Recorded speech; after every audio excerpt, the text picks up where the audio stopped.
Every weekend, millions of people walk through shopping malls without realizing they're stepping into one of the most expensive business machines ever built.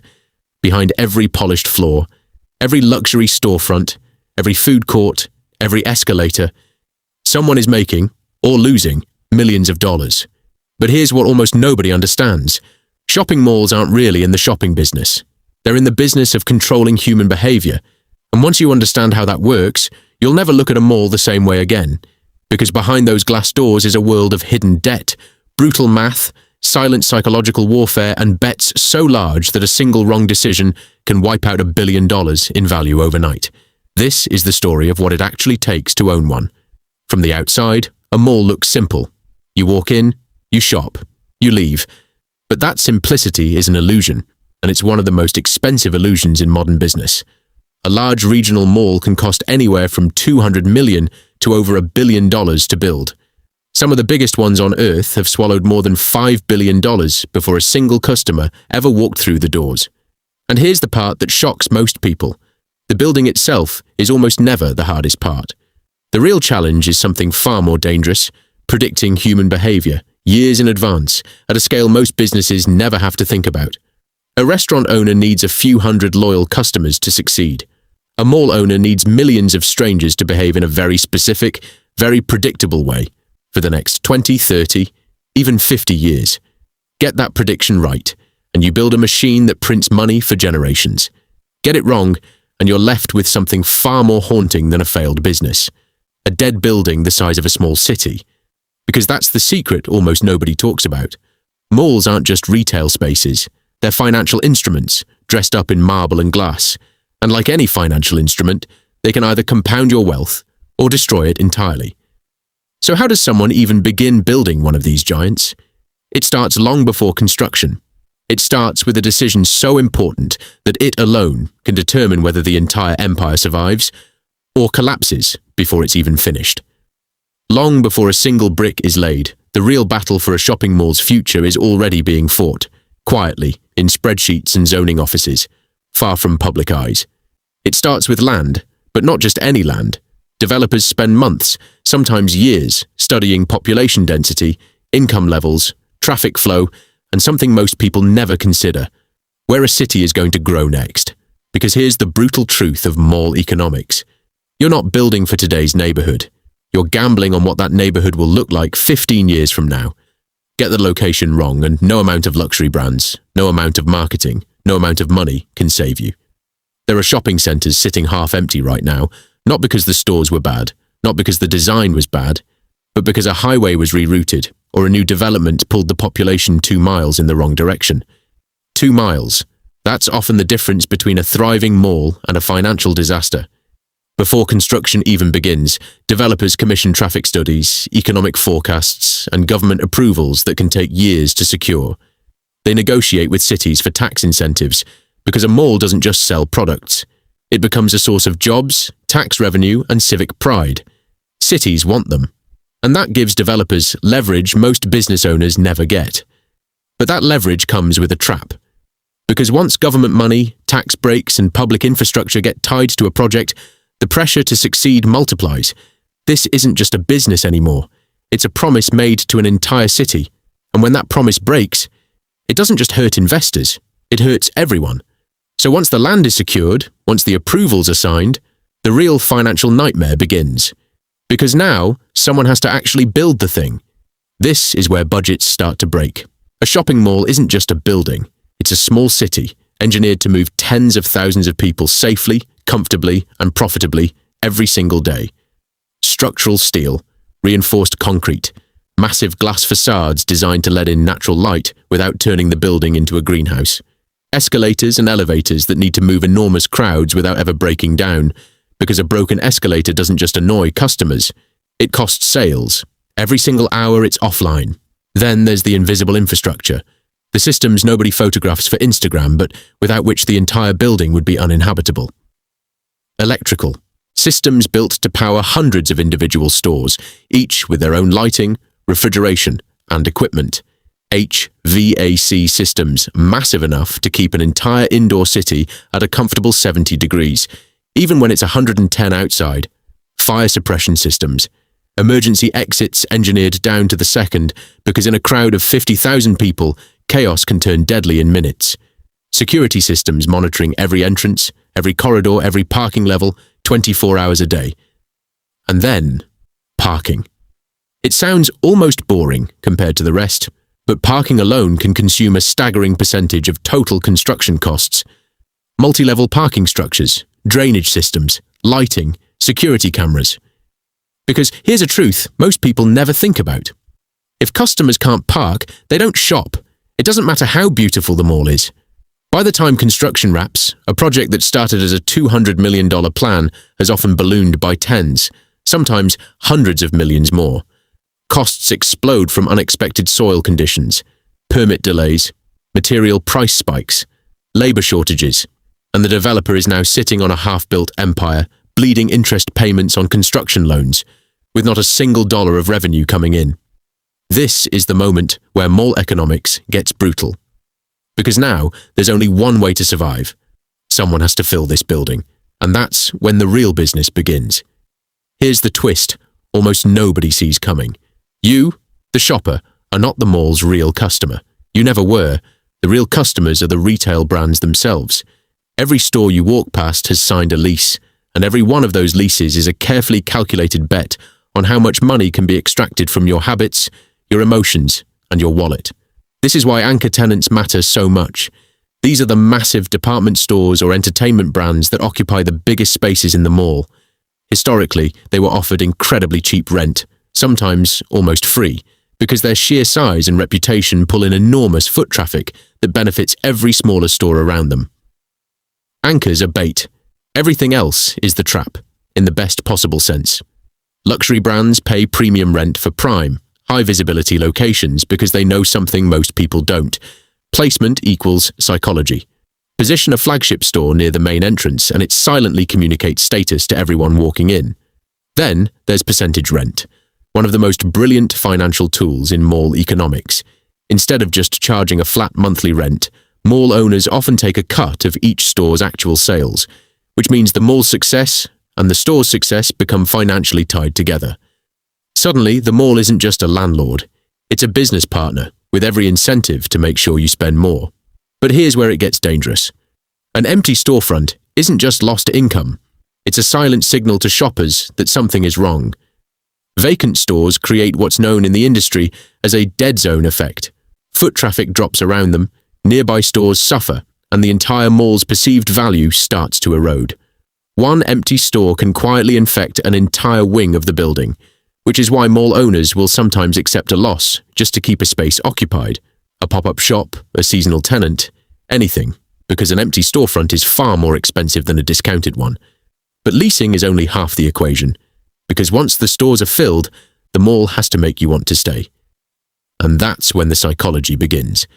This is the part of mall economics that feels less like business and more like quiet, invisible manipulation. Every hallway you walk through was designed by someone who studied exactly how human beings move through space. Notice how escalators are almost never placed directly across from each other. That's intentional. It forces you to walk past more storefronts just to get to the next level. Notice how anchor stores are placed at the far ends of the mall rather than near the entrance. That's intentional too. It guarantees that to reach them, you have to walk past dozens of smaller stores. Stores that are quietly hoping you'll stop along the way. There's even a term for this in the industry, the Gruen transfer, named after the architect who helped pioneer modern mall design. It describes the exact moment a shopper who came in with a specific purpose suddenly becomes disoriented by the environment and starts buying things they never planned to buy. Lighting is warmer near clothing displays, designed to make skin tones look flattering. Music tempo is slower on weekends, subtly encouraging people to linger longer. Certain food courts are positioned deliberately near the center of the building because the smell of food traveling through the air pulls people deeper inside and hungry. Shoppers, studies show, spend more impulsively than shoppers who have already eaten. Even resting areas, those innocent-looking benches, are strategically placed. Tired shoppers who rest for a few minutes are statistically more likely to continue shopping afterward than ones who simply leave. None of this is random. Every wall color, every scent, every sound, every sightline was calculated by architects and consumer psychologists working together to answer one question. How do we turn a walk into a purchase? And it works. Study after study has shown that the layout of a physical retail space can influence spending by significant margins, sometimes shifting purchase decisions by well over 20%, just through design alone. You didn't wander into that store, you were led there, but designing the perfect psychological trap is only valuable if it actually converts into income. So where does all this money actually go? At the surface level, it looks simple. Stores pay rent, the mall collects it. But that's only a fraction of the real financial machine running behind the scenes. Beyond base rent and percentage rent, mall owners generate income from dozens of sources most shoppers never even notice. Parking fees, especially in dense urban malls, can generate massive recurring revenue on their own. Advertising space, those glowing digital screens near entrances and food courts, are sold to brands the same way billboard space is sold on a highway. Except this highway has captive foot traffic for hours at a time. ATMs inside the mall pay placement fees. Vending machines pay placement fees. Even the charging stations near seating areas are often part of paid sponsorship deals. Then there are pop-up stores, temporary retail spaces rented out during peak seasons, sometimes at drastically higher rates than long-term leases, because brands are willing to pay a premium for short bursts of high-traffic exposure. Seasonal events bring in sponsorship money, holiday decorations, brand activations, influencer meet and greets, gaming tournaments, fashion shows. All of it generates additional income streams layered on top of traditional rent. Some of the largest, most successful malls in the world generate more revenue from these secondary income streams than from their actual base rent. It's a financial ecosystem hiding in plain sight. But here's the part almost nobody thinks about. All of that income has to survive an equally massive wave of expenses, because keeping this machine running is far more brutal than most people imagine. Behind the marble floors and glowing storefronts is a river of expenses running 24 hours a day, 7 days a week, 365 days a year. Electricity bills alone can reach staggering monthly totals, powering lighting, elevators, escalators, and industrial-scale air conditioning across hundreds of thousands of square feet. Water systems, restrooms, sprinkler systems, and fountains all require constant maintenance. Cleaning crews work overnight, every night, just to reset the building before the next morning's crowd arrives. Security teams patrol continuously, not just to prevent theft, but to manage medical emergencies, lost children, and the occasional real crisis that can turn deadly if response time is too slow. Insurance premiums on a property this large, holding this much liability, run into the millions annually. Property taxes, often among the highest in the local area, must be paid whether the mall is thriving or nearly empty. Landscaping, elevator maintenance contracts, fire system inspections, technology upgrades for security cameras, Wi-Fi networks, and digital directories. And marketing, because contrary to popular belief, the mall itself has to advertise too, competing for attention just like any retail brand. When you add it all together, the operating costs of a major shopping mall can easily reach tens of millions of dollars every single year, before a single cent of profit is calculated. This is why mall ownership isn't just about attracting customers. It's about running one of the most complex operational businesses in the world, silently in the background every single day. And when even one part of that system breaks down, the entire structure becomes vulnerable. Which brings us to the darkest chapter of this story. For decades, the mall business model seemed unstoppable. Then came the shocks nobody fully prepared for. The 2008 financial crisis crushed consumer spending overnight, and malls loaded with debt suddenly found themselves unable to cover loan payments as tenants defaulted one by one. Online shopping changed the game permanently. Why drive to a mall, find parking, and walk through crowds when a product could arrive at your doorstep in 2 days? Anchor department stores, the very tenants malls had built their entire foot traffic strategy around, began closing hundreds of locations across the country. And when an anchor store closes, it doesn't just lose one tenant, it triggers a chain reaction. Smaller stores nearby lose foot traffic, sales drop, some can't renew their leases, more vacancies appear. The mall starts to feel empty, and that feeling itself becomes contagious, pushing even loyal shoppers away. Then came a pandemic that shut the doors entirely, for months, while rent obligations and loan payments never stopped. Interest rates rose. Refinancing became brutally expensive. Malls that were already financially fragile from years of debt found themselves unable to secure new loans on manageable terms. The result? Some of the most iconic malls in America, buildings that once symbolized economic prosperity, filed for bankruptcy. Some were demolished entirely. Others became eerie, half-abandoned structures nicknamed dead malls, documented by photographers and urban explorers fascinated by their silent decay. It's a haunting reminder of just how fragile even a billion-dollar business can be.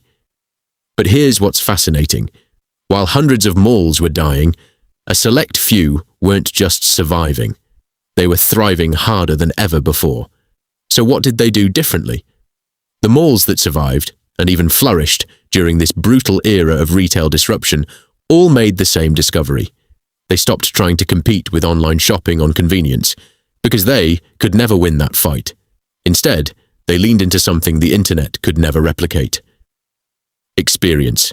They transformed into destinations rather than transactions, adding movie theaters, high-end restaurants, gaming arcades, indoor amusement parks, ice rinks, and family entertainment centers that gave people a reason to show up that had nothing to do with buying a product. They embraced mixed-use development, integrating apartments, office spaces, and hotels directly into the same complex, turning the mall into a self-contained neighborhood where people live, work, and shop within walking distance. They partnered with luxury experiential brands, curated art installations, hosted concerts, and created Instagram-worthy spaces designed specifically to be shared online, turning visitors into unpaid marketers for the mall itself. Some incorporated smart technology, real-time parking availability apps, mobile ordering integrated with in-store pickup, and personalized offers sent directly to shoppers' phones based on their location within the building. The lesson here is profound, and it applies far beyond real estate. The businesses that survive disruption aren't the ones that resist change. They're the ones that redefine what value even means to their customers. Malls that clung to their old identity as pure retail boxes died. Malls that evolved into lifestyle ecosystems are writing the next chapter of this industry, and that next chapter is only just beginning. The mall of the future looks nothing like the mall of the past. Artificial intelligence is already being used to analyze foot traffic patterns in real time, helping owners adjust store placement and marketing strategies on the fly. Smart parking systems now guide drivers directly to open spots, cutting the frustration that used to drive shoppers away before they even walked inside. Cashless, frictionless checkout technology is eliminating lines entirely, letting shoppers simply pick up a product and walk out, their payment processed automatically. Augmented reality mirrors let customers try on clothing virtually, blending the digital and physical shopping experience into something neither pure e-commerce nor traditional retail could offer alone. Robotics are being tested for cleaning, security patrol, and even customer assistance. And personalization, the same technology that powers your favorite streaming services recommendations, is beginning to shape how physical stores are stocked and merchandised based on the specific shoppers expected to walk through the doors that day. The malls that dominate the next decade will be the ones that treat data with the same seriousness they once treated location.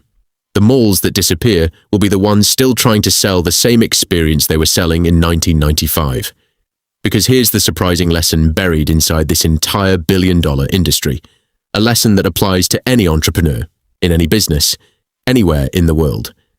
Shopping malls were never just places where people spent money. They became places where economics, psychology, architecture, technology, and human behavior quietly worked together every single day to shape decisions people didn't even realize were being made for them. And perhaps the greatest business isn't the one selling products. It's the one that controls where millions of people choose to spend their time. Because in the end, attention is the rarest currency of all. And whoever controls it, controls everything that comes after.